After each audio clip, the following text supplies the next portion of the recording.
All right, everyone, good evening and welcome. My name is Tess Taylor. I'm the president of the National Association of Record Industry Professionals. I'm delighted to have you with us here this evening for our webinar, 5 Easy Ways to Improve Your or Your Client's Website. We have a wonderful expert with us this evening, Dave Kuhl, who is the Director of Artist and Industry Outreach at Bandzoogle. And before I introduce Dave, a quick word about NARUP for those of you here for the first time. NARUP is the biggest music business network in the world. We are based in Los Angeles, now in 9 major cities in the United States, also in London. And we are the leading record industry organization for career development, education, and access in this business. We have a mentor network, a job bank and search services for our members, and we have an online store where you can purchase audio recordings of past NARUP programs like these, as well as form agreements and other resources. I am very grateful for our vital membership, which is growing all the time. Especially with these webinars, we're able to reach many, many people who can't necessarily attend in person. But we do invite you to join NARUP and attend our events, whether in person or virtually, and sign up on our mailing list. So we will be taking questions via Twitter this evening. You can follow us at NARUP, and the official event hashtag is NARUPWeb, NARIPWEB. Please follow us, tweet about us, and send us questions. For those of you who are new to NARUP, we invite you to try us out the first month free. Please send us an email if you have any questions, or you can check it out online. We have tons of upcoming events, of course, tonight with Dave Kuhl. On September 10th in Los Angeles, we have another of our popular music supervisor sessions, this time with Andy Gowan, who is a prolific music supervisor of many film and TV projects, including Mindy Project, Happy Land, Homeland, and many others. We also have a music business brunch in Los Angeles on Saturday, September 26th, another brunch in October in LA, Orange County, October 10th. We have another supervisor session with an advertising supervisor on Wednesday, October 14th in Los Angeles with Jackie Schumann from Good Ears Music Supervision.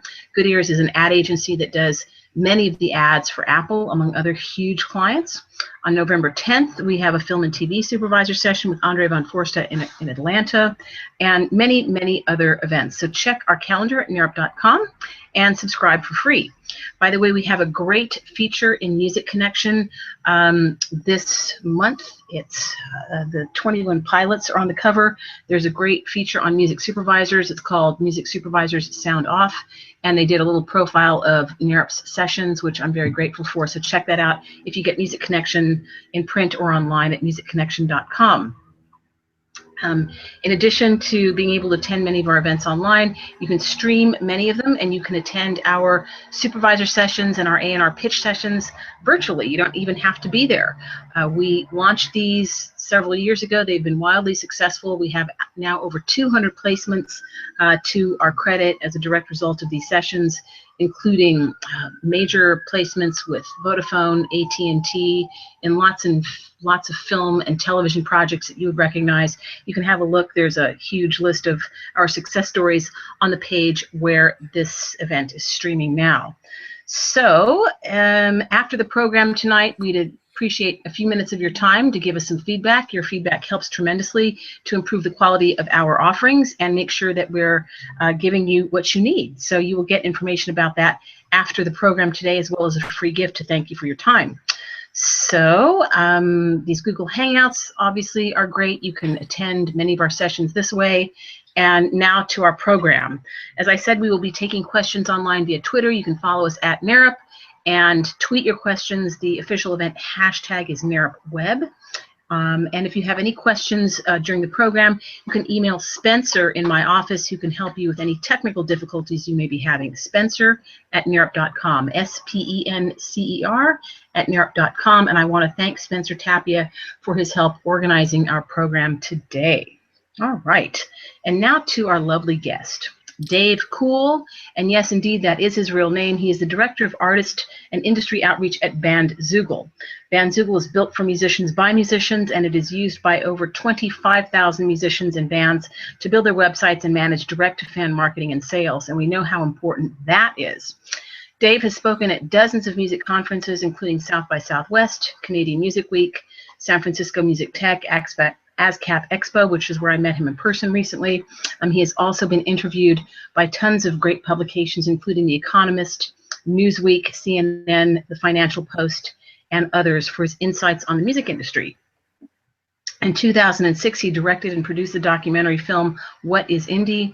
A Look into the World of Independent Musicians, which was distributed by the National Film Board of Canada. It featured several leading experts in the music industry, including the founders of CD Baby and Sonic Bids. He is a recovering punk rock drummer, a comedy nerd, a wine snob, loves Twitter. Please follow him at Dave_Cool. And thank you so much, Dave, for making time for us today. Welcome to you. Thank you so much. It's great to be here. All right. So we've got a lot of material to cover here.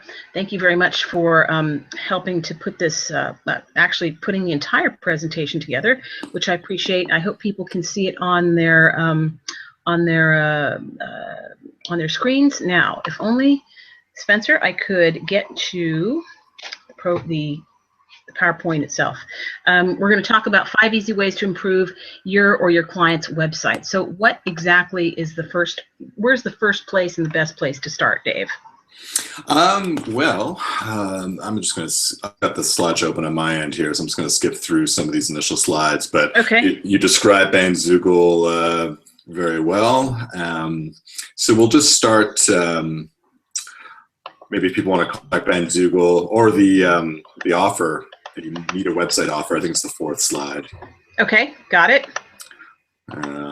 There Which we go. Is very nice of you, by the way. Yeah, so anyone watching this, listening to this, either live or after the fact, if you do need a website for yourself or for your clients, we set up a promo code for NARUP. You just enter the promo code NARUP when you sign up for a free trial, and you'll get, instead of 30 days free, you'll get a 3-month free trial. Plus, if you upgrade to a paid subscription, you'll get 15% off. So, what is the normal cost, Dave? We have 3 plans: $10, $15, or $20 a month. There's different. Okay. At $20 a month, you get unlimited storage, unlimited mailing list members, a bunch of extra e-commerce features, and if you prepay for a year, you get 2 months free. So it's essentially $100, $150, or $200 a year minus the 15% off. Okay, which is nice. And that 15% off is for the duration, or? For as long as you're a paid member. Okay, well that's good. And by the way, for what it's worth, I pay well over, gosh, $200 a month for our hosting, so that's not a bad deal. No, we include everything: the domain, the hosting through Amazon S3. You know, all the e-commerce features, selling music commission free, merch, tickets. It's all in one. Question for you: if someone were to leave Bandzoogle, would they take their domain with them? Yeah, so they would take their domain with them, their mailing list members, all their content that belongs to them. We just power their website while they're a member. Okay, so Bandzoogle website, direct-to-fan marketing platform, easily build a mobile-friendly website, sell music and merch and tickets commission-free, which is great. So you're paying a modest hosting fee, which, by the way, you'd have to pay pretty much anywhere. Yeah. And you might as well work with people who know what they're doing and have enabled commerce for artists, which is great. But this would work for anybody selling merch or tickets, right? Oh yeah, we have venues, we have festivals, conferences, yeah, and one of the biggest, I'd say one of our best features is our support team, who are online 7 days a week. So really, there's always someone around to help you out if you need it. Yeah, and that's, by the way, what is great about our host too, and I think you're the same way, is we call any time, day or night, and a human picks up the phone. You don't go through some voicemail hell, which is important, because when you're selling something or you've got something online, you know, usually you don't want to wait for 48 hours till someone responds. Okay, so we know what Bandzoogle is now, and we'll repeat that offer afterwards if people want a Bandzoogle website, which is great. You can follow them. I'm sorry, I'm using a different laptop now, and it doesn't scroll as nicely as I would like. Okay, so we're on 4 reasons to drive people to your website. Exactly. So this is where I wanted to start, because we still get asked, I still get asked every time I go to a conference when talking about websites and online marketing, why do artists, why do companies still need websites in the age of free social media platforms, Facebook, Twitter, and all the rest? And there are 4 key reasons why you still, in 2015, need your own website. Primarily, you own the address. So you register a domain and you own that little slice of the internet. No matter what happens, if Facebook becomes uncool. I mean, if we all remember the days of MySpace, I'm sure. So you spent a lot of time building up fans on MySpace. There was no copy to Facebook function. You built up all this currency on MySpace, and then it wasn't cool anymore, and you had to start over. So having your own website, driving people there means you can get their data, get them used to coming to see you at your website. And that's very, very valuable. And they'll always be able to find you there. So that's the first reason. Well, it's the difference between owning and renting. You want to own your own website so that you can take it with you and build your own list. I had my Facebook page deleted once, and they could never quite explain to me why. And I had spent some time on it. So I've never taken them quite as seriously since. And I just regard everything that I post on a social media site as something that can be deleted at any time. Yeah, exactly. We've seen how many times Facebook has changed their minds about landing pages, about how the page is laid out. Right. So it does happen often. And that it goes into the second point, actually. You own the experience. So on your own website, you can dictate what the fans' experience or their client's experience is. So there's no distractions. There's not a ton of ads, links trying to take people away, unless you put them there, of course. So you control that, and there's no design limits. So you're not working with sort of cookie cutter, profile pages on someone else's platform, or social media site. So you can really make it custom to how you want. Third point is maybe the most important. That's huge. Is that you own the data. Yeah. So you know where people are coming from, what brought them there. You can really dive deep into that data, get them. We see the website and email going hand in hand, and we'll get into email in a second. But really getting people signed up to your mailing list is one of the best things you can do as an artist or as a business. It's still one of the best marketing tools out there, and you own that database, so you can always reach those people. So the data is really, really important. And the fourth point, by selling direct through your website, you earn more money. On Bandzoogle, we don't charge any commission. So I think we just crossed around 18 million in sales for our members, and we haven't touched a penny of that. So you can have widgets, you can embed widgets that take less, and you're selling direct, you're getting more of the money, you're getting the data. It feels nice to sell on iTunes or Amazon, but you're getting 67% on the 67 cents on the dollar. You don't know who those people are. You don't know how to reach them. You can't follow up and develop a relationship. So, yeah, that's the other thing about selling via third parties is they rarely provide the customer to you. You don't know who bought it from you, right? Exactly.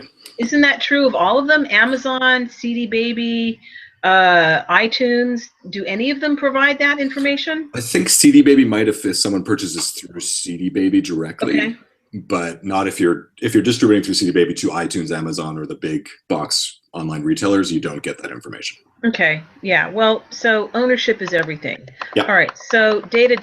If you own the data, the money will always follow. Yeah. It's a great quote from Derek Webb, who's the founder of Noise Trade, which is a great tool for musicians to offer free music in return for an email address. And he built up his mailing list, which has 100,000, emails on it, by giving away music. And then he built a platform where it's a music discovery platform, and they have a huge mailing list of music fans, like over 1 million, that they send out weekly new music to.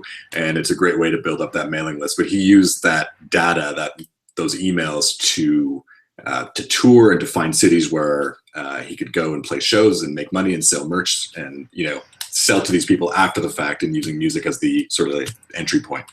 Okay. That's smart. Very smart. Okay.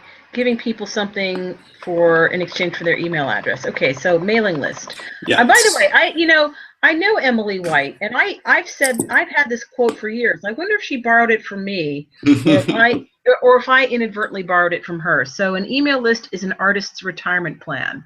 Yeah. It's your money in the bank. Correct. Right. Yeah, and what she meant by that is People very rarely change email addresses. It's a bit of a pain. You don't want to have to, tell your friends and family your new email address. But people tend to keep the same email for many, many years. So you're guaranteed to be able to reach that person for years to come. So once you have that database of fans, as long as you're active and you're producing new music and you're touring and you have new merch, you can always, and once people give over their email address, that means it's permission marketing. They really want to hear from you and hear what you're up to. Those are your super fans. These are the people who are going to purchase and come to all your shows and contribute to your crowdfunding campaign. So Artist Retirement Plan, basically, if you take care of that database, you can use it for years to come. Right, very important. So it's your retirement plan. If you don't have an email list already, my question is, why not? And what are you waiting for? Okay, so top 3 reasons to have a mailing list. We've kind of touched on this. You own it. Okay, best way to sell, permission marketing. Very good. Exactly. Okay, so it's a mobile-friendly world. You need a mobile-friendly website. Indeed, you do. Exactly. So it's become more and more important that your website is mobile-friendly. That means that when someone accesses your website from a mobile device, whether it's a phone or a tablet, that the website experience, that people don't have to zoom in to see things, that it's either responsive, right, or that it's a mobile version. But responsive design is seemingly won out on that war. Instead of having two separate, a desktop version and a mobile version, responsive is great because it'll automatically format to fit the screen that it's being viewed on. So all of Bandzoogel's themes, we have over 100 themes, all of them are responsive on mobile. So they will adapt to the screen size that they're being viewed on. Yeah, so. Because I think you have a statistic in here somewhere that over 50% of website commerce is now done via mobile. Exactly. Yeah, that's actually the next slide. Okay. Good memory. Right. Okay. So moving on. Good. Yep, 51%. Yeah, exactly. People are buying on the go. Yeah, for the first time, it's now surpassed desktop. So, and that's just going to keep increasing as time goes on and more people are just connected to the web through their mobile devices. I want to mention something too that's really important is testing, website testing. We've done a lot of user testing. There's a great book by a guy named Stephen Krug, K-R-U-G. It's called Don't Make Me Think. It's fabulous. It's a fabulous book on how to make your website simple and more responsive, and he also includes a very simple ABC on user testing, as simple as getting someone to walk through the website and asking them, do you see, register for my show, buy a ticket, sign up on the mailing list, and watch people struggle with these tasks that should be super, super simple to see if you can't make them even more simple. That is so important. 100%. That's a great recommendation. Yeah, so Stephen Krug, Don't Make Me Think. All right, so moving on here, let's see. So our next slide is why you need a mobile-friendly website. It has to be seamless, easy to find, right. Yeah, so all the points we basically just made, these are the reasons for it, because people are going to be accessing your website from their phones.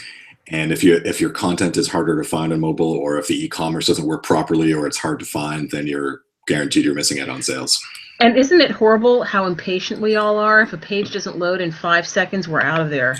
That is, yeah, I probably should have added that into this. It's amazing how impatient we are. If it takes over 5 seconds, you lose a good chunk of people because they just don't have the patience to sit around and wait for your website to load. So anyone who cheaps out on, you can get really cheap hosting, but it may end up hurting you in the end, because if it takes people, especially if they're on a Wi-Fi connection that's not very fast, or they don't have great data, then that's just going to make it worse. So you want to make sure that your website loads really zippy quick.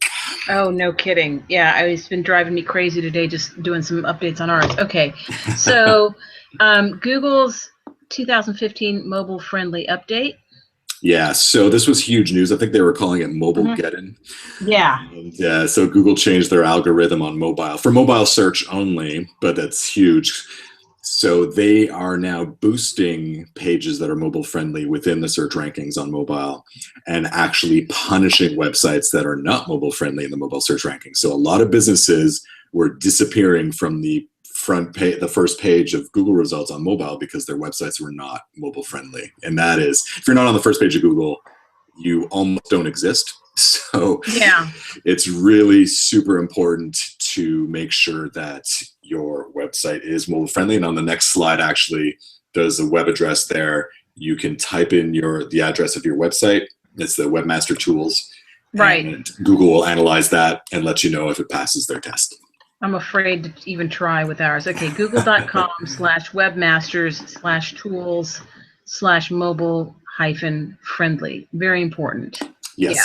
Test your site and see if it's mobile friendly. Exactly. Immediately after this webinar, go test your website and make sure, because that's one of the most important things you could do to fix your website. Right. Okay. Gosh, we're getting ready to do some overhauls. I'm not looking forward to it. Okay. Okay. So, sorry, this is kind of a finicky scroller. Okay. So your website's audience, fans, customers, current fans, customers, industry, media. Let's go through that, Dave. Yeah. So these are, when you're putting together a website now, I've tailored this for musicians, but also if you're a record label or a different type of business. So when you're putting together your website, you have to remember that you're going to have different types of people visiting it. You're a musician, your current fans are going to go to a website. Industry media are going to check out your website. So bookers, bloggers, festivals, that kind of thing, venues.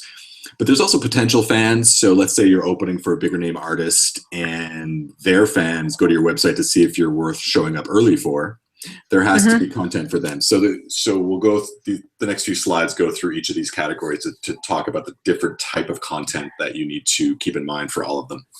Okay. So potential fans and customers. There we go. So for people who may not know you as well, you really have to tell your story. Who are you? What your story is. Make sure to put your best song, video right up front, right on the homepage, and try to entice them to at least sign up to your mailing list while they're on the website. So some kind of free sample offer, music, exclusive content is great. Or if you're a business, a percentage discount if they sign up to the mailing list, they'll get a coupon by email, that kind of thing. So if they're just passing by to check you out, try to entice them to at least hand over their email address while they're there. Right. Very smart. Okay. And for current fans and customers, so people who already know your music or know your business, what's new? They're probably coming to your website to check out what's new in your career. So things like blogging, photo galleries, current customers already have maybe your album, and maybe they want to check out limited edition products, package deals. If you're crowdfunding, your super fans, your current customers are going to be the ones who are probably going to contribute to your crowdfunding campaign. And I put the mailing list, you're going to hear me on my soapbox about mailing lists the whole night. Also try to get those people on your mailing list if they're not already. Yeah, I mean, one of the reasons we do webinars is because we want to reach people outside of our core cities where we have physical events that you can attend, number one. And number two, it's to build our mailing list, because we think when people, hear the quality of what we do, that they'll be more interested in doing more things with NARP, eventually perhaps joining. Or, lurking is fine too. But if we're providing value, then the mailing list will grow. And if people don't find it to be valuable, then they'll get off it, or they won't sign up in the first place. But it's very important to do things that will induce and encourage people to come to you and to stay with you. Yeah, 100%. Yeah. All right. Definitely. So moving to the next slide. All right, industry and media. Yeah, so this is one where I see a lot of musicians and bands fall short on their websites. You really have to make sure that you have this information on your website. I used to book a couple of music venues up here in Montreal, and it would drive me nuts going to artist websites and not being able to contact them, or not being able to find their bio or images that I could put up on our venue's website. So you really have to make sure that you have, it could just be a press kit page, an EPK page, digital press kit, whatever you want to call it, but make sure, you have on your website, what's new, what makes you unique and different, put your best song, video, and for your press kit, have your official bio, something that's not written in first person, like I have been playing piano since 3 years old and blah, blah, blah. It has to be a professionally written third person bio. High quality images, cannot stress images enough. Invest the money to hire a professional photographer. You should be spending, you should be spending more money on your photos than on your website, because you're going to use those photos on your website, your social media, and your press kit. So they really have to be good quality. Music, of course, video, press quotes, career or company highlights, and of course, an easy, simple way to contact you. Yeah, I mean, do you suggest putting phone numbers on there? That's a great question, and it's one that I get asked quite often by artists, because it's funny, we've moved to a society that's uncomfortable with picking up the phone. I prefer phones. Yeah, personally. Yeah, it's there's definitely a divide, and what I say to musicians is that if you have, if you could buy a second number that's strictly a business number that forwards to your, the same phone or something, it's helpful, because I've definitely been in several situations while booking a venue where a band drops out last minute and I need a replacement. I have a budget, I have money, and sometimes email or sending a message through Facebook or MySpace back then isn't quick enough. I need to pick up the phone, and if there's no phone number on the website, then the email is probably not going to get there in time, and I'm going to move on to the next artist that I can quickly pick up the phone. And also applies to media who may have deadlines, or they need a quick quote for something, and they'll just keep going through their Rolodex before, until they find someone quickly. So having a phone number can be helpful. I understand a lot of people are not comfortable with that, but if I were a musician myself, I would have a business number on my website. Yeah, I think you can get a VoIP phone number pretty cheaply or free. Google Voice, I don't know if they're still doing that for free, but I think it's important. So, because if somebody needs something quickly, they're gonna get with the first person available, and that's usually someone that they can reach by phone. So, all right, good. So moving down to the next one. Let's see here. Okay, homepage essentials. This is great. Yeah, so it might be the most important page on your website. It's more it absolutely is. Yeah, it's more often than not the first page people are going to hit on your site, and it really, you have to set it up in a way that makes a great first impression and entices people to interact with your content and to stick around and check out other content. So, again, getting back on my soapbox, great header image, great photo, something that represents your brand, whether you're an artist or a business, something that really captures who you are and what you're all about. You can have a short bio or short company description that explains what you do and who you are. And, again, for artists, musicians, have your best song, best video right there on the homepage. I want to see a big, clear play button. I don't want to have to search or click 2 or 3 times to be able to listen to music or watch a video. Right. Latest news, having a blog is great for many reasons. It shows that you're active, and it's also great for SEO, and Google loves fresh content. So also good to have that. Yeah, that's very important. Okay. And of course, your social media links, in case someone is just very quickly landing on your site and be like, oh, I want to, connect with this person or this artist. You don't have too many social media links, but have the key ones there so people can quickly connect. And the most important element on your homepage is actually on the next slide. I saved the best and most important for last.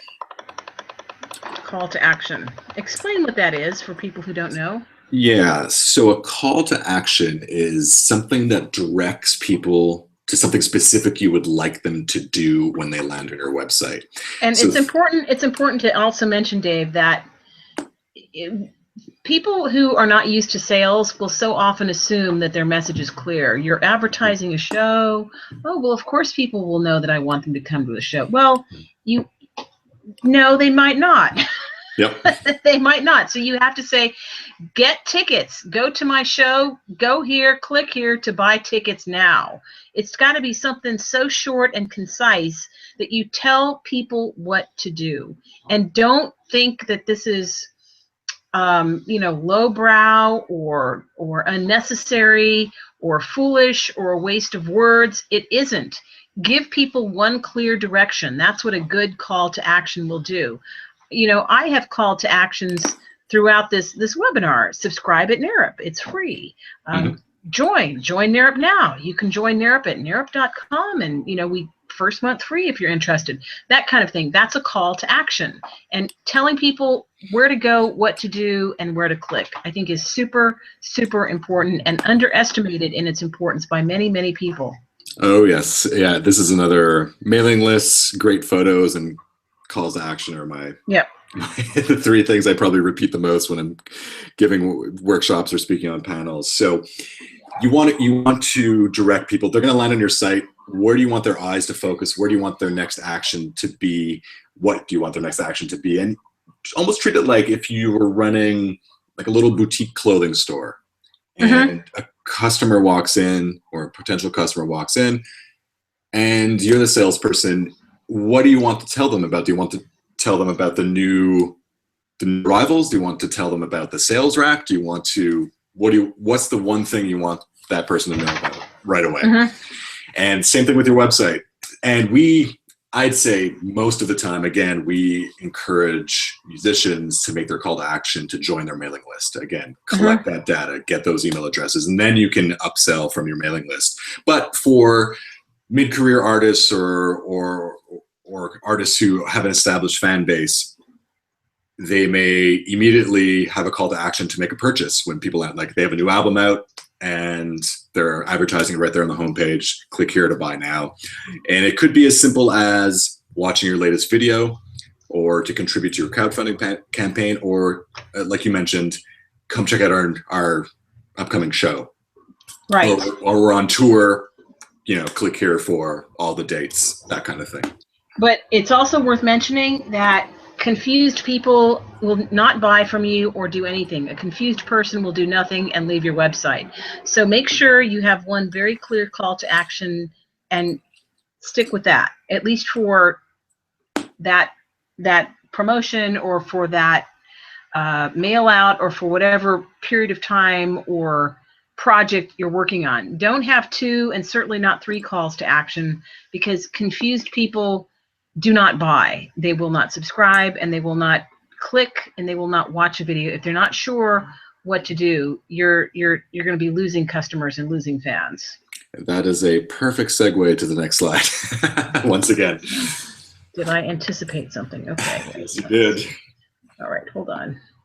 I'm using a couple of laptops. I'm like a Silicon Valley person with 45. Okay, we got it. One thing you must avoid. Ah, yes, clutter. So this is a real website. It's called the world's worst website ever.com. So you can go to that website and check it out for yourself, but that's the homepage, and it is atrocious on purpose. And what's wrong with it is that it's so cluttered and so busy, and there's so many places for your eyes to focus, they don't focus anywhere. So chances are, if you were to land on this website, you would immediately close it and hope to forget it forever. Yeah. So if somebody did that deliberately, the world's worth. Okay. Yeah. Well, is there some fool out there who has something like this? I mean, God. Oh, yeah, you'd be surprised. Yeah. Okay. Well, we don't want to embarrass anyone. Okay, no, good. Exactly. Okay. So okay. Yeah, the next slide just reiterates this point. So making it easy for people to find content, make it easy for people to make a purchase. As simple as better. Okay. The simpler, the better. And once again, I refer people to that great book, Don't Make Me Think, by Stephen Krug. He really boils it down to the basics. Okay, how to unclutter your website. So if you do these 4 things, you're going the right direction. And we mentioned this before, having one clear focus per page. Actually, no, we mentioned the call to action that I'm skipping down. But each page on your website should have one clear focus. If there's too much going on the page, or there's too much, if it's your tour page and you have a video gallery and a photo gallery, people, they're gonna lose attention. Same thing if it's your bio page and all of a sudden you have all sorts of other content on there, or your music page has a bunch of text in your bio and press kit items. You really have to make sure that every page has one clear focus and everything is one click away. Like the content is all one click away that people need through your main menu.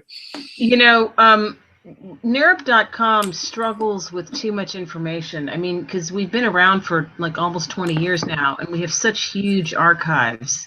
And it's the biggest struggle when we're planning a redesign, to make sure that the stuff is still accessible, and it's difficult to determine what the priority is. But I've actually been able to boil it down to 3 or 4 things. And when we have our website redesigned, it's going to be subscribe, join, purchase something on our online shop, or have a look at this special feature. There are going to be 4 quadrants on the front page, and that's it. Because, you know, too much information just overwhelms people. And this, again, is why I think user testing is so important, because we know our own websites. We know where to go to buy something or do something, or to upload or download or stream or whatever. But you can't rely on the fact that someone brand new visiting your site, that it will be that clear to them. In fact, it's shocking how much people struggle to perform super simple functions on a website. And you wouldn't believe it until you watched it yourself. And you don't want that to happen on your website. Exactly. And Nara, I don't envy you having to, because you guys have so much content, so much information, so much that you do. It is no doubt incredibly challenging to organize that. And where do you focus? Well, you hope that people have 14 hours to spare every time they come to the NARP website, but we know that that's not true. Indeed, it's more like they have a minute or two, and you have to grab them. So, all right. Other ways to uncover your website. You know, we see so often musicians and even some businesses who create profiles on every social media site that has ever existed, and they keep those icons on their websites. And you know, chances are you're not on MySpace anymore. Chances are you're not on Google Plus, because no one's on Google Plus. You know, just focus on the 2 or 3 primary social media platforms that you are engaging and actively putting content onto, and that's. And what are the top 2 or 3 best ones, at least for the artist? I would say that it would be maybe 4. I mean, Facebook, Twitter, Instagram, YouTube.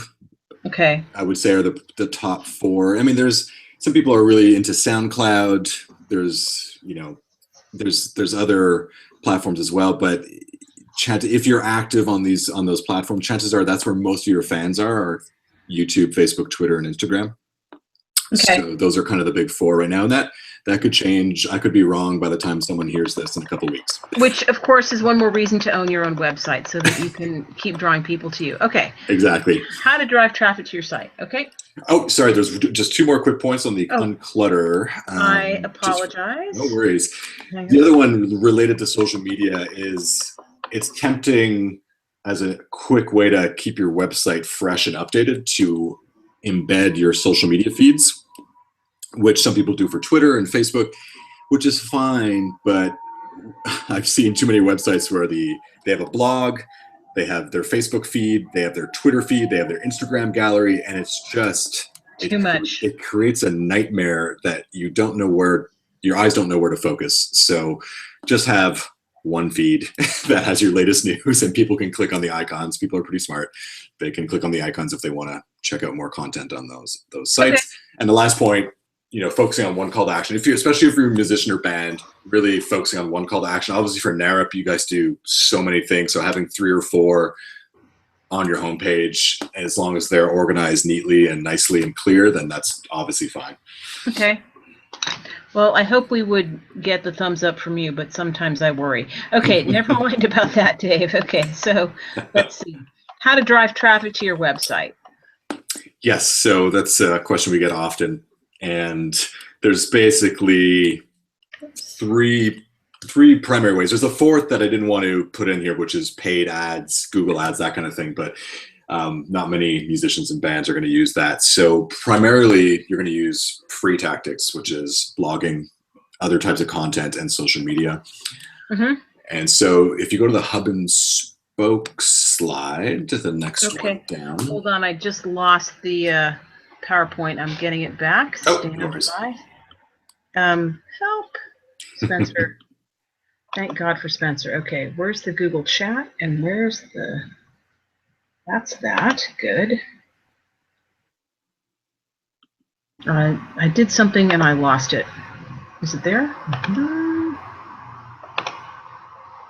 Sorry, folks. No worries. Technicus interruptus. Okay. Okay. There it is. Okay. So I can scroll down there. Is that on the desktop? Mm-hmm. Oh, how do I make it a full screen?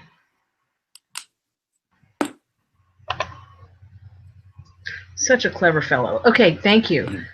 Are you seeing it there all right, Dave? Yep. Excellent. Okay, so let me get down to the right slide. Okay, how to drive traffic. Yes, the next one. Thank you. Yeah. Oh, just up a bit to that hub and spokes graphic. There it is. Perfect. Okay. So we talk a lot about hub and spokes in terms of a digital marketing strategy. So this is nothing new, something that's talked about in the marketing world for years. So your hub being your website, and of course we put our logo as the website, but you know, all of these other platforms, all of these social media platforms are great to engage with your fans, find new fans, have conversations. But at the end of the day, you're going to want to drive people back to your hub again for the reasons we outlined at the beginning of the webinar to collect that data. Okay. And so with that hub and spokes philosophy, you know, there's a few tools that work great to help you accomplish that. So the first one is blogging. Okay. And blogging is it's a great excuse. It gives fans and customers a reason to visit your site on a regular basis if they know that you're constantly updating and you have new content. I mentioned this very quickly earlier, but it's great for SEO, search engine optimization. So Google loves fresh content, new content. It shows that you're active. If you're using keywords that relate to your business, that relate to your music, to your career, that can help as well. It's, you know, again, shows that you're active. Whenever I land on a band's website or a musician's website and their last update was their Christmas album from 2013, I'm going to assume that they're no longer active. So right. It's the type of thing where if you do start blogging, which I recommend you do, you have to keep it up. And if you stop, then just remove the blog from your website because it's going to hurt you more than anything. Okay, got it. And blogging also helps strengthen the connection with your fans, your customers. It gives them more insight into you, into your business, and into your career. So it really, you know, social media is very quick updates, especially something like Twitter and Instagram. But blogging can really give people in-depth insight into who you are. And it's, you know, at the end of the day, it's great content for social media. People are always asking, what do I share on social media? What do I post on social media? Well, if you're blogging, that's a great excuse to update people and drive them By the way, does Bandzoogle have an SEO feature, or do you have any recommendations for that? We got a question from Bobby Hill about that. Sure, Bandzoogle. There's no worries with SEO and Bandzoogle. There are many tools within the platform. First and foremost, it's built on very clean code, easily scrapable by Google. We have different tools within the pages and page maps to customize all of the keywords and tags and page tags and all that. So it's fully optimized for SEO already. Okay. Which we do automatically, or you can dig in and customize if you're comfortable doing that. Okay, good. And a quick explanation of keywords and why they're so important, and tags, Dave? Well, keywords, tags have become less important. Google, you know, Google's getting smarter. They knew people were gaming the system. So you can't just write a blog post and then tag it with Taylor Swift and Nicki Minaj and, you know, every popular artist. You know, if anything, Google's going to punish you for that. So keywords are just words that within your actual content, and you can put them in the page title, put them in the blog post title, put them in the page description. But let's say you're a ukulele player up here in Montreal, and you also teach ukulele lessons. So whenever you're blogging, you're going to want to talk about Montreal. You're going to want to talk about ukulele and best practices and tips. And chances are, when someone Googles ukulele lessons Montreal, if you've got enough content and you build up enough SEO juice, then you're going to be found, if not first, pretty close to first. So it's just adding content that has words and descriptions that relate to you, your career, what you're offering, that kind of thing. Yeah, you know, something interesting is whenever somebody registers for anything on our site, they sign up for membership or they register for an event, we ask them how or from whom they heard about us. And when people do a Google search, one of the very frequent Google search terms that they use are music industry events. So now I make sure that I and whoever helps to update the website make that a keyword in just about every one of our posts, because they're all music industry events. Isn't that interesting? Yeah, so, exactly. Now I will say, little caveat for SEO and musicians, because SEO comes up at every single panel, every workshop, every conference. Unless you have the same name as someone famous, and unless you're really trying to compete locally, and if you're a wedding band, a cover band, give lessons, that kind of thing, Google is pretty smart. And they're going to find, if someone Googles your band name, chances are Google's going to find you. So, you know, I've talked to musicians who've hired SEO specialists, and it's honestly not necessary.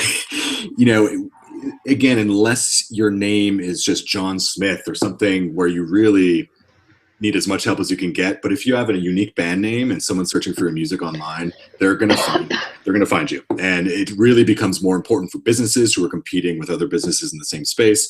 Or we have a member, John Hart, out in the UK, who has a separate website just for wedding gigs, and he uses Google AdWords and SEO to really to target wedding planners in his region, which then it makes a lot of sense. And he's used Google AdWords and SEO to book over 50 weddings over the next 3 years. So that's definitely useful. But if you're an original band and you have an original name, as long as your website URL and your pages, talk about your band, I think you're going to be okay.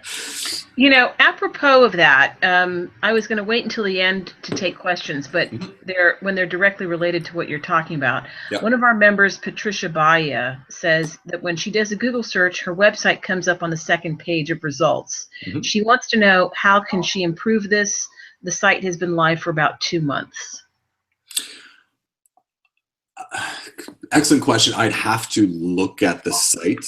Okay. And evaluate it. It could be a lot of things. It could be that maybe there's someone else with the same name that has better SEO. Could be there's not enough content, keywords. The page descriptions aren't well written.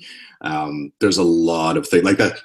There are companies and freelancers that make lots of money to consult on these kind of things. It's really a case-by-case basis, but it is frustrating because when you're not on the first page of Google, it can be frustrating, but I'd have to take a look at it. And I know some about SEO, but I'm certainly not, I wouldn't call myself an expert. So I would have to. Second page of Google is not bad either, but okay. It's not bad, but if it, for your own website, for your own name, you would want to be on that first page for sure. Right. And she has a certainly an unusual name. Okay, Patricia Baya. I'm actually going to email it to you in case we have a chance to look at it during the latter part of the session. Okay, so what I'll do is if we don't get a chance tonight, what I'll do is I will take a look at it tomorrow and even ask some of our technical support team members what they think might be up, and I'll get her an answer. All right. Well, that's very nice. Thank you on behalf of Patricia. All right.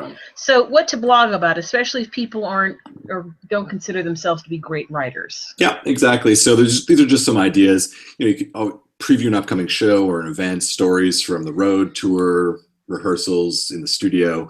If you're a business, behind the scenes in the office. Bandzoogle celebrated 10 years last year, and we did a whole month of posts that,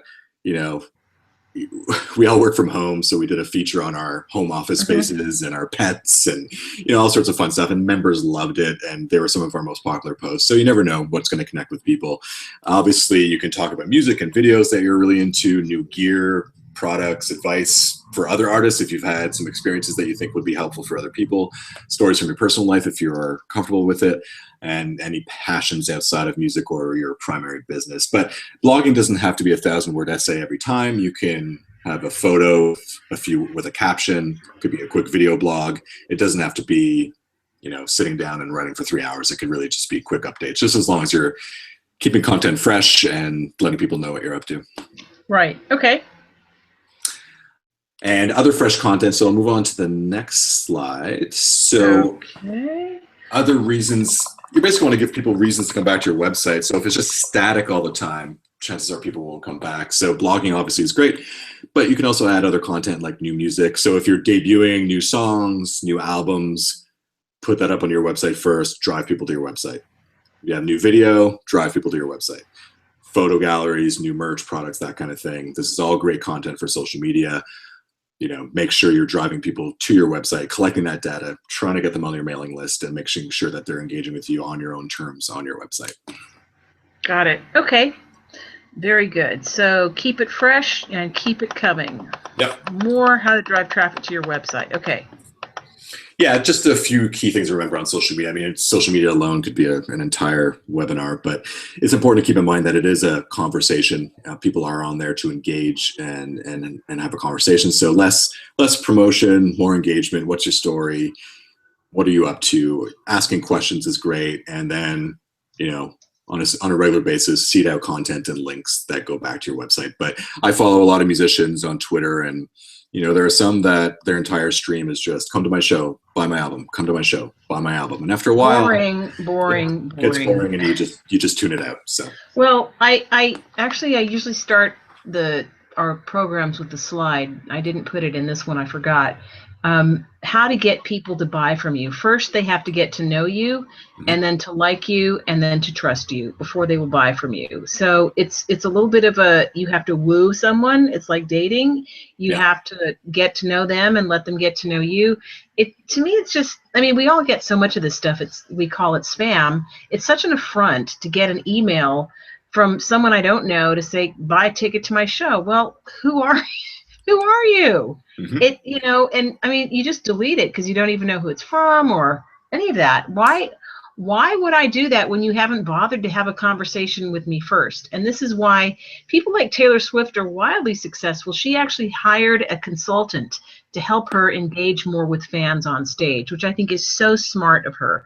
Wow. So incredibly smart. How to really, you know, communicate effectively from the stage with her fans. She cares, and that comes through in everything she does, whether you like her music or not. I really admire what that girl has accomplished. It's really something. But she's having conversations with people, and she sends gifts to her fan club. I mean, there was a whole video of her, you know, she sent out her team of people to find out what her street team leaders really love. They dug deep into their Facebook and social media, and then there was a video of her wrapping the gifts and delivering these to her, the leaders of her street team. They were freaking out. They were so beside themselves. That's incredible. Now that's maximum engagement. If you can do something like that, you know, not everyone can hop on a plane and hand deliver, you know, homemade gifts to their street team leaders, but you can certainly do something similar. I mean, you know what's very effective for me is when there's someone I want to thank, or maybe trying to reach, a $10 Amazon gift card or Starbucks gift card. It just cuts right through the clutter. Yeah. People love it, you know. You know, but again, in order to get people to buy from you, they first have to get to know you, and then to like you, and then to trust you. And when you have formed that trust, then you've got a great relationship. And these are people who will support you, hopefully, until the end of time. I could not agree more. That's that's bang on. And I can tell you from an industry standpoint, when I was booking a couple of venues, I received, in my 5 years, four and a half years booking venues, I received one thank you postcard from a band that was on tour that thanked me for booking them. And they took the time while they're on tour to send out a postcard, a handwritten note. And that was an incredible, simple gesture, but I never forgot that. And I, of course, booked them anytime they wanted to come. So what, in 5 years of booking bands, you got one little thank you? Yeah. Wow. Yeah. Wow. Well, so it's, you know, sometimes just the simplest things go a long way. Yeah. A postcard with a stamp. Yep. Really important. Okay. So in terms of, this ties into engaging people online. These are, I think, the last few slides I had prepared here, but just to make sure that I call this the 3 pillars of engaging people online. I wrote a blog post on this subject, and it's basically consistency, authenticity, and sustainability. And what does that mean? Well, the next slide. So consistency, there's tons of distractions. People, everyone's clicking and interacting and texting and Twitter and Facebook and email, and there's so many distractions out there. That to really break through the clutter, you really have to be consistent. So you can't just post one day on Twitter, expect results, and then disappear for weeks and months. You really have to be consistent and keep it up over the long term. Right. Authenticity, that means that in terms of musicians and artists and creators, fans want to hear from them. They want to hear from you if you're a musician watching this. So it's tempting to have interns, or if you have a label or a manager, to do some of the social media stuff for you.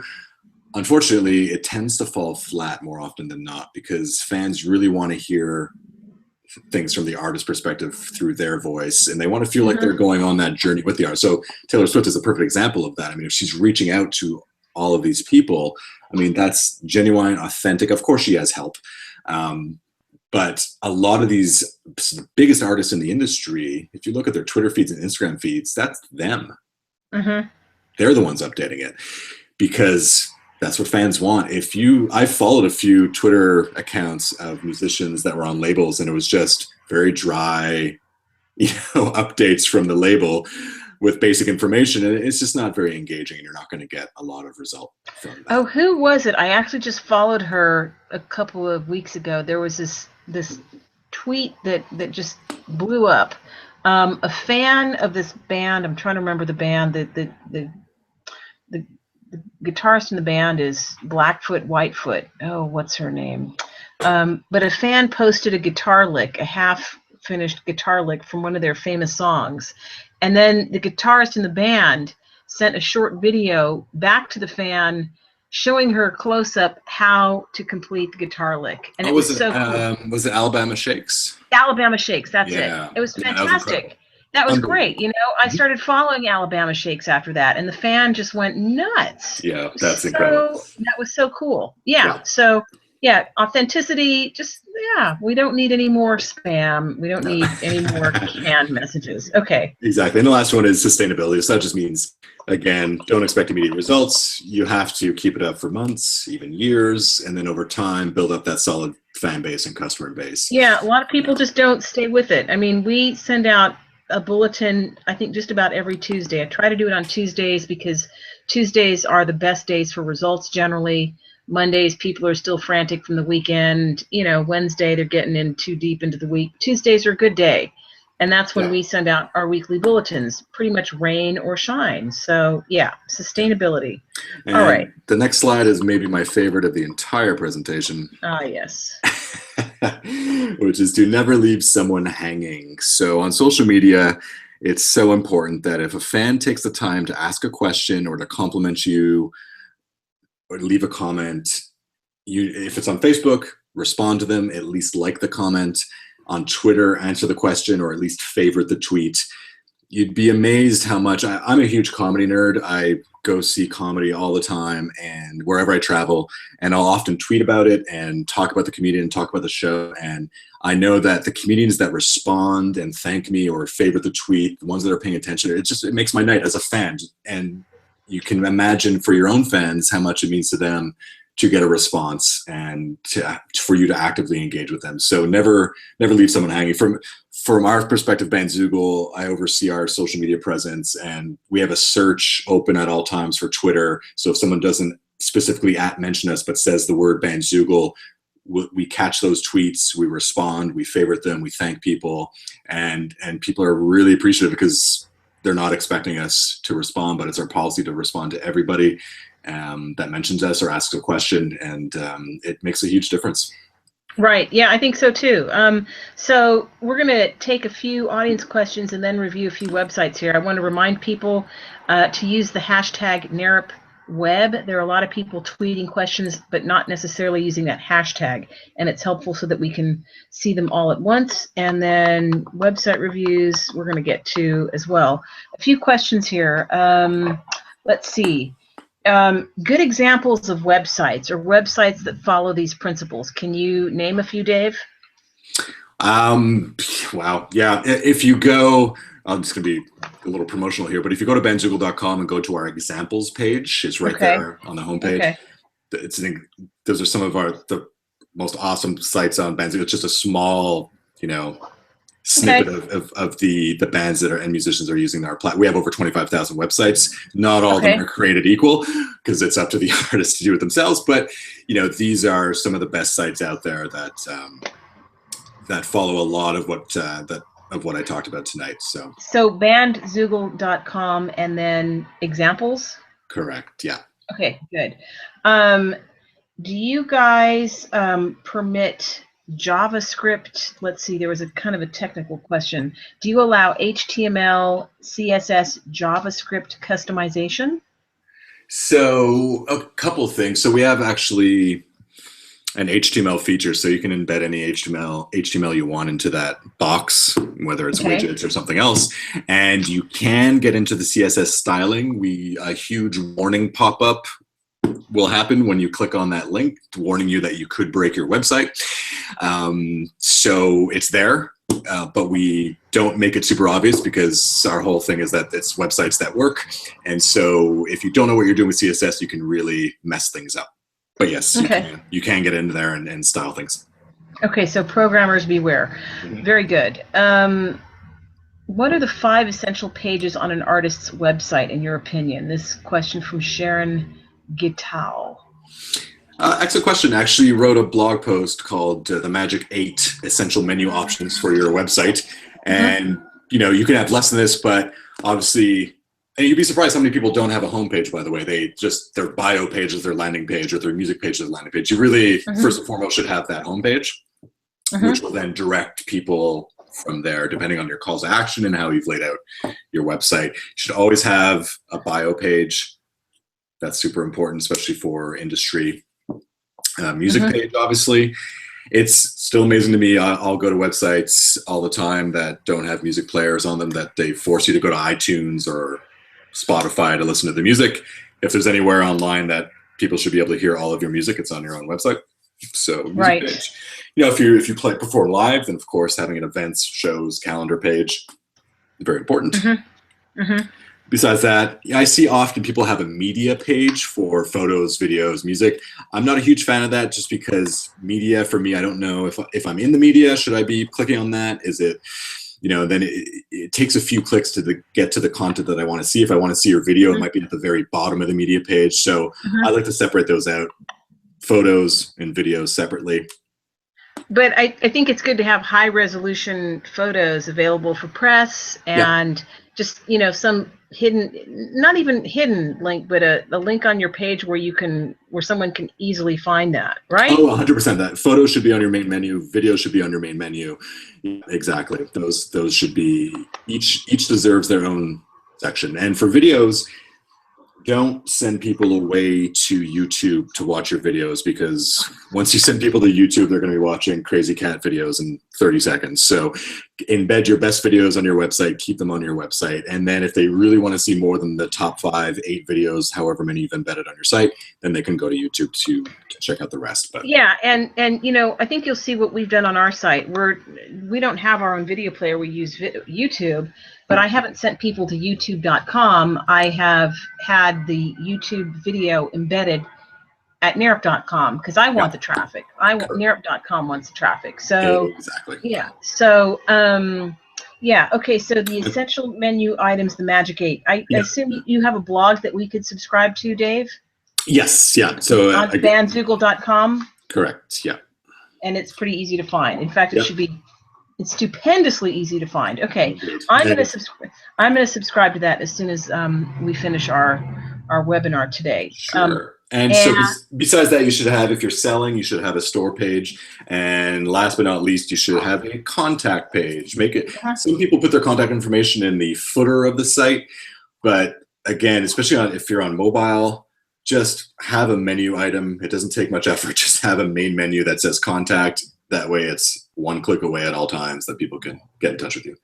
Yeah, very good, very good. Okay, contact page, the Magic 8 by Dave Cool. Okay, very good. Now we're going to go to a couple of websites. Let's Sure. go to patriciabaya.com. I emailed that to you earlier.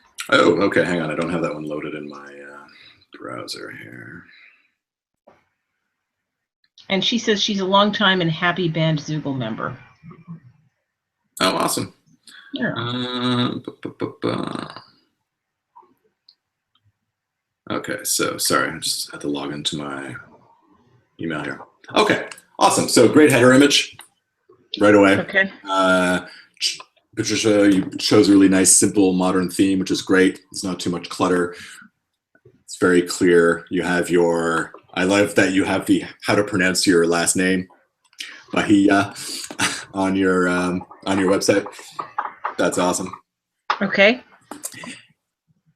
Okay. You have a nice call to action to pre-order right there on the homepage. The mailing list sign up, some social media links, upcoming shows. Homepage is perfect, essentially. Okay.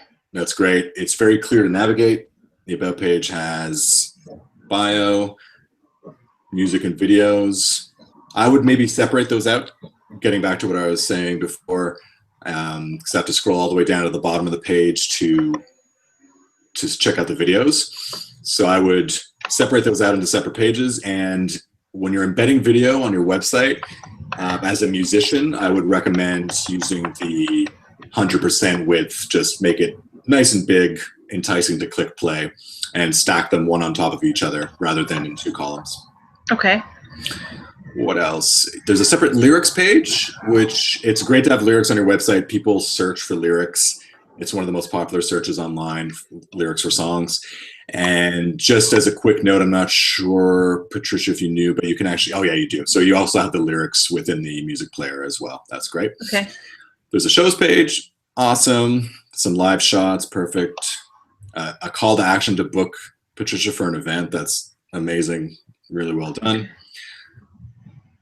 Photos page, promo photos from the different live shots. Separate photo galleries is super if a festival is looking for a live shot or your official promo shot, they can easily find it. So, Dave, why on earth isn't Patricia at the top of the search page when people put in Patricia Baya? I honestly don't know. I'd have to go into the back end, and I'm going to do a Google search for her right now. It's one of those things that's a tricky question to answer live.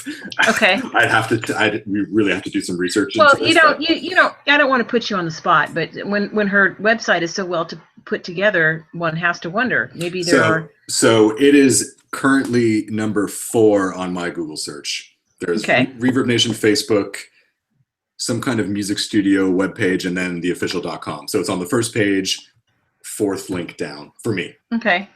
So I don't know. Okay. Well, let's. But we'll look into that, Patricia. I'll get our technical support team to take a look into that tomorrow. Good. All right. Let's go to the next one. Is it Sharon Gitau? SharonGitau.com. Okay. Yeah, so this is a site. It's interesting. The next two sites we're going to look at are very, very different from an aesthetic point of view. And this one, I would say, I love simple. I prefer simple over not simple. But this may be an example of something that's too simple. Okay. All right. The homepage, I think, is wasted in a way because there's no engaging content. There's no call to action. There's no media player. There's nothing for me to do on this homepage. So I'd love to click play on a video. I'd love to see a mailing list sign up or your latest news, but I have to click on one of the other pages to see any content. So when I do click on news, for example, I see right away that she's Apple's latest voiceover. Apple is her latest voiceover client. That's huge. That's awesome, incredible news. That should be right on the homepage with an image, so that it really captures your eyes right away. I mean, that's congratulations, by the way. That's incredible. But that should really be on the homepage. In general, I would love to see more imagery. It's very bare bones simple. And again, maybe a little bit too much. But yeah, that's the type of thing that should be put your best foot forward. You know, if Apple's hiring you to do voiceover work, That's awesome. That needs to be on your homepage. I reviewed a website at ASCAP Expo, not this past year when I saw UTES, but the year before. Mm-hmm. I was going through this guy's website. He's very soft-spoken and he had a very nice website, and I was going through it, and 3 or 4 clicks in, buried within his website, was a photo of him on the red carpet holding 2 Grammys.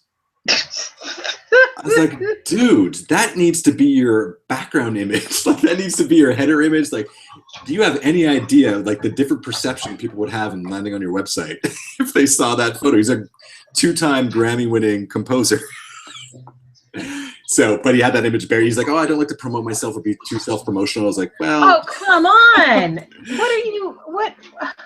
Mm-hmm. You don't want to mention that you won 2 Grammys. What is that?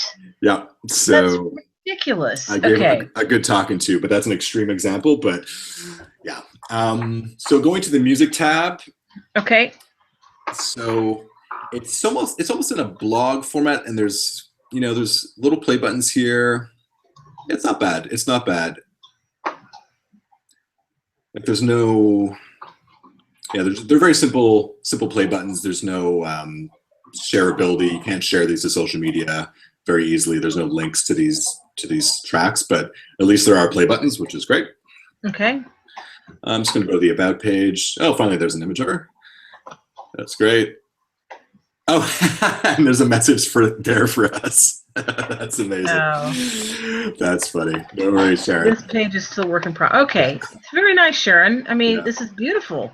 Yeah. It's simple and lovely. Yeah, but put yourself in it a little bit more. I want photos. Yeah, exactly. The contact page is great.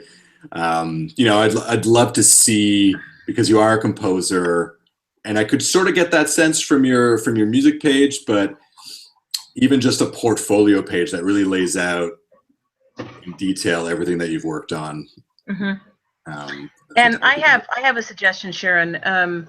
You're obviously not in the U.S. because you have some long, crazy number. I'd have a Skype as well for international people, Right. or a local number, or a U.S.-based number that forwards to you.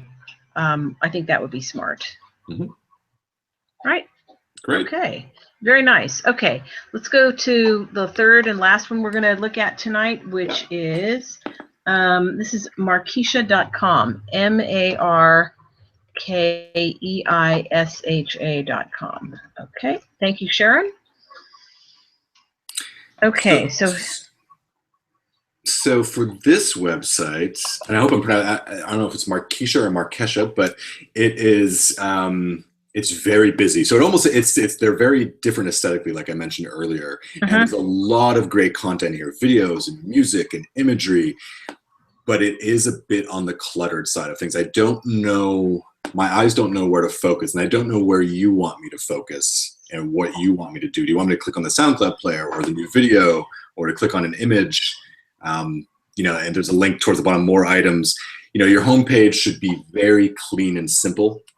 And then people can use the navigation, which is a little bit small on the left side here, but they can use that navigation to then find the rest of, all the rest of the photos and the videos and the music.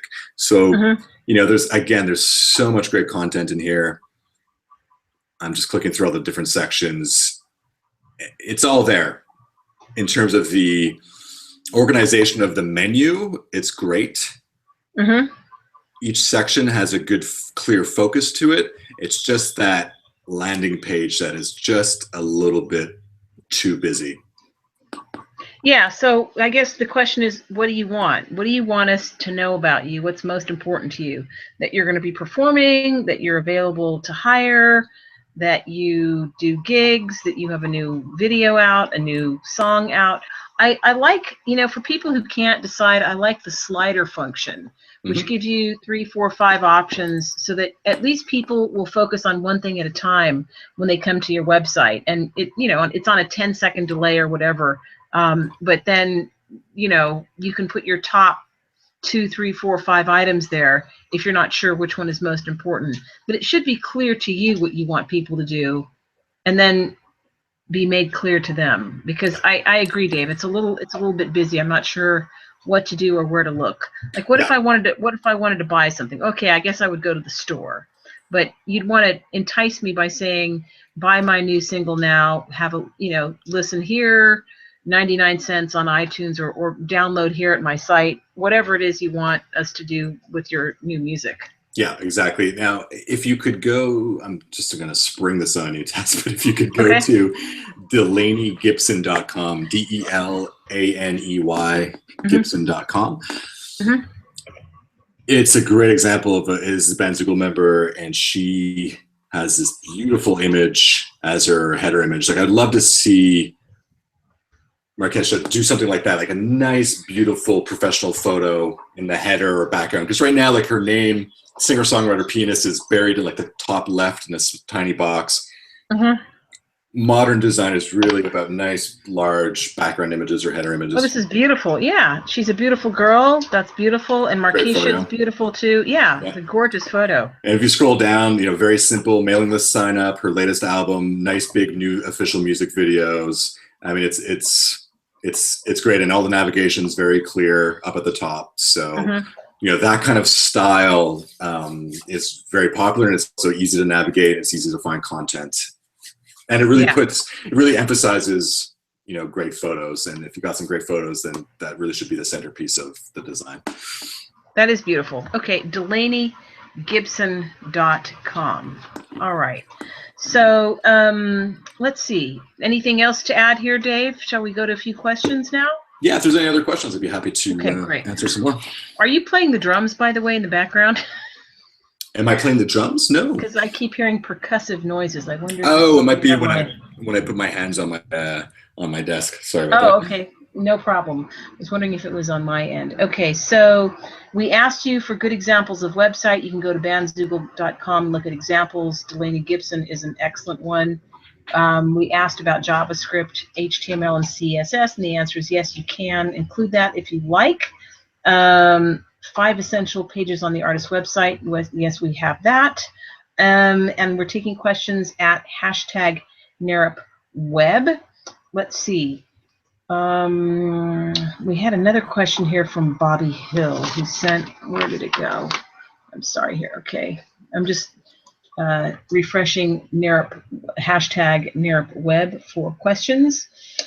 Is my page easy to navigate? I'm worried people won't know to scroll down. I guess we could look at one more quick website, if you don't mind, Dave. All right. So I'm going to spell it for you. It's Aminah, AMINAH.com.au. Okay. Let's see how that works. Aminah, AMINAH.com.au. And the question is my page easy to navigate? I'm worried that people will not know to scroll down. So first, right now there's a landing page, which is okay temporarily. So if you want to drive views up on a video or let people know about a new album or a crowdfunding campaign, you can use a splash page, a landing page, temporarily. If you keep it up there permanently, the problem is it's going to get annoying for repeat visitors to click through that. And Google also doesn't love that. They want to see fresh content on that first page, and if it's static, like a permanent landing page, it can hurt you a little bit. So I've clicked enter. Okay. Let's see what we come up with here. Okay, haunting. It's not too bad in terms of, I've seen homepages that scroll forever, and this is not too bad. It is the design, I would say, is very narrow. But it doesn't scroll down too much. But again, the full biography on the homepage, there's a good chunk of the biography on the homepage, which might not be necessary. The news updates are great, but I'd love to see you using a blog for that, because then fans can comment, people can share on social media. It's a little bit more interactive and engaging. And there's no real media player there there's a call to action to buy now, but there's no real media player, and it'd be hard really to put one on there. It's the design itself is very narrow. But yeah, I would wonder why, Amina, you're not using the entire width of the page, because that's a lot of real estate that's being wasted. If you fill the page, people yeah, wouldn't have to scroll down. yeah. And Again, going to Delaney Gibson's site, if you see how wide it is, and her embedded videos take the full screen, it's really a much more enticing, engaging layout. yeah, and there's a concept in print that I still hear used online, and it's called above the fold. And what that means is when you receive a newspaper, at least here in America, it's folded in half, and anything that's above the fold is really important, because when the paper is distributed, or when it's lying in a bin or ready to be purchased at a shop, it's lying face up, and anything that's above the fold will be face up. And that term is used online now too, which basically means anything above the fold is anything you see when you open an email or a website without having to scroll. And those should be the most important items. And there's a lot more use that could be made of this space if it wasn't such a narrow design. So I would reconsider the layout just for that reason alone. Because people, it seems so stupid, but people don't want to scroll. Isn't that lame? Yeah, no, it really is. If we say the same thing, it has to be above the fold. Your primary call to action has to be above the fold on your website, for sure. And I noticed something a bit weird on the website. If you go to the gallery section, every click you're losing people. So I've clicked on gallery, and then I have to click again on gallery, and that opens up a new tab that has photos. It's really too many steps. So as soon as I click on gallery, there should be an embedded photo gallery that I can scroll through right there. Just it's a minor thing, but it's just, again, to emphasize the point of less clicks. Make sure that people can find everything in one click away. Because remember, clicking is hard work in the 21st century, right? Yeah, exactly. And also on the contact page, I just noticed this. All that information is embedded in an image, which is terrible for SEO. So contact information isn't as important, but if you have important information embedded in images, it's not as Google can crawl it, but it's not it doesn't perform as well as text would. So any text that's important, that talks about you, talks about your artist name, band name, should not be embedded into an image. It should be in text format. Right. And what I mention to people too is go to some of your favorite artists, famous artists, successful artists, and even artists you may not like but are super successful. Taylor Swift, Beyonce, Madonna, Michael Jackson, unfortunately no longer alive, but still a massive marketing machine. Go to some of their websites and subscribe to them. See how they do it. See how the pros do it. How does Britney Spears sell product? And I always say it's a good idea to model success. These guys are doing something right. And you can learn a lot from that. You might not have a site as huge and built out as they do, but you don't need it. I mean, simple is good. What do you want? You want people to come to your site, sign up on a mailing list, check out a show, listen to your music, buy something perhaps. You don't need a $400,000 website for that. It can be super, super simple. But look at success, study success, and model success. 100%. And I have a funny anecdote related to that. We did often at conferences, we'll do a website demolition derby, which is kind of American Idol for websites. So we just pull up websites from the audience live in front of a live audience on a screen, and we have a panel and we critique them. It's very fun and interactive. And we did it at an event up here in Montreal, and there was a web developer on the panel, and he told a story because someone asked, I want my website to be more creative. Like, what if I don't want it to just be this boring, basic, like home, store, bio? Like, I want it to be more creative and fun and engaging. And this web developer told a story where his firm was hired by a pretty big indie band, mid-level career band, and they wanted to make their website essentially an interactive game. So to find content, you had to go through a game to get more music, get more photos, that kind of thing. And so the band spent $65,000 on a website that was super cool to look at once and maybe click on a couple of times, but they found that the bounce rate, so the rate that people were landing and then immediately leaving, was through the roof. No one was staying.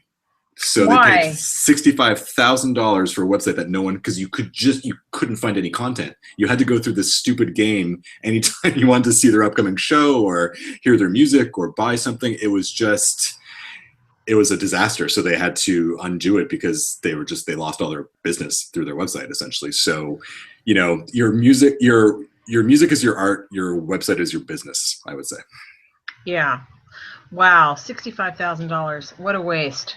Well, listen, as we wrap it up here tonight, in case you need $65,000 for your website or your project, we have a special offer for you here from NARUP, which is an audio recording of the ABCs of Crowdfunding, a program we did a few months ago with Mike Zimmerlich, who is an expert now at crowdfunding. He is a proprietor and owner of 80/20 Records, and they've had a lot of success putting together campaigns to raise funds for their artists and done really well. So it's only $20, and that's until midnight tomorrow night. There's a link to that particular program on the website where you are now viewing this webinar. Just scroll down a little bit, and if you're a NARUP member, you can take an extra 10% off. So it's a great program, audio recording of the ABCs of crowdfunding. Check it out. That special offer of only $20 is only until midnight tomorrow night.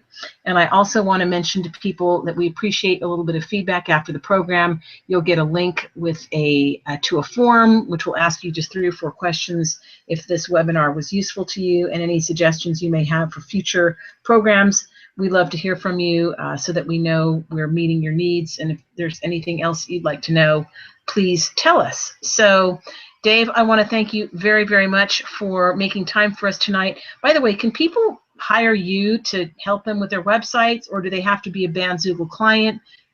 Can someone, have you consult, or how does that work? For a very large fee? No, so that's the thing. We actually don't build any websites for our members. The platforms, I like to say our platform is so easy your drummer could do it, but I'm a drummer, Okay. so I'm allowed to say that. But so it's really easy to do. But if you do want a review of your website and you're too shy to do it on this webinar, and you are watching, or you're watching this sometime in the future, feel free to email reviews@bandzoogle.com. And someone from our support team would be happy to send you a quick review of your website. Bandzoogle.com. And you can also reach Dave directly. By the way, I put in an extra O in your email by mistake. That's Dave Cool with only 2 L's. I apologize. Dave Cool at bandzoogle.com. Yeah. And you can certainly follow him on Twitter at Dave_Cool. So Dave Cool, only 2 O's. I'm so sorry, Dave. Yeah, D Cool. For my email address, it's Dcool, DCOOL at bandzoogle.com, and Twitter is Dave_Cool. If anyone has any questions that you think of after the fact, feel free to reach out anytime. I'm happy to answer your question. Right, and we, of course, can always be reached at narup.com. You have the number. You know how to follow us at Twitter. I want to thank everyone for tuning in tonight. We do appreciate it very much, and we'll look forward to seeing you at our next webinar online. Thanks again, Dave, for making time for us. I know you've been up since 5 a.m. and you're in a different time zone. You're the hardest working man in showbiz. So thank you for being with us tonight and for all of these fabulous tips to help us improve our websites. Have a great evening. You're very welcome. Thank you. All right. Dave, stay on for just a minute. I'm going to turn off the broadcast. Okay. How do I stop the broadcast? All right. Great. So I think we've probably both